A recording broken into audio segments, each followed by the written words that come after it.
Did you know our universe once survived a paradox? Let me cook. Imagine Pinocchio says, "My nose will grow now." What happens? If his nose grows, that means he was telling the truth, which means it shouldn't have grown. But then if it doesn't grow, then he was telling a lie, which means it should have grown. Which means he was telling the truth, which means he was telling a lie, which means... Stop! We've hit a paradox. And not just any, but an infinite regression paradox. This is existentially problematic. Because if we replace this with any ordinary event, like your Spider-Man themed 5th birthday party, things start to break down.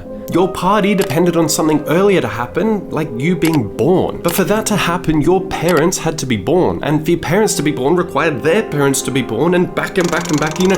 And we go back far enough, we realize life on Earth had to emerge for any of this to happen. And for that to happen, the Earth had to form, which required the Milky Way galaxy to assemble, which required the gravitational force to work, which required matter to even exist. You know, and all of this needs a fucking universe to begin with. Alright, now stop, because we have two options. Either the universe had an absolute beginning, so there was an original cause with nothing that came before, or it's existed forever, where the chain of causal events descends down to infinity. But here's the problem. The Pinocchio paradox is only a paradox because it relies on infinite regression, just like an infinite universe would. Which means an infinite universe would be equally as paradoxical. So, does that mean our universe really came from nothing?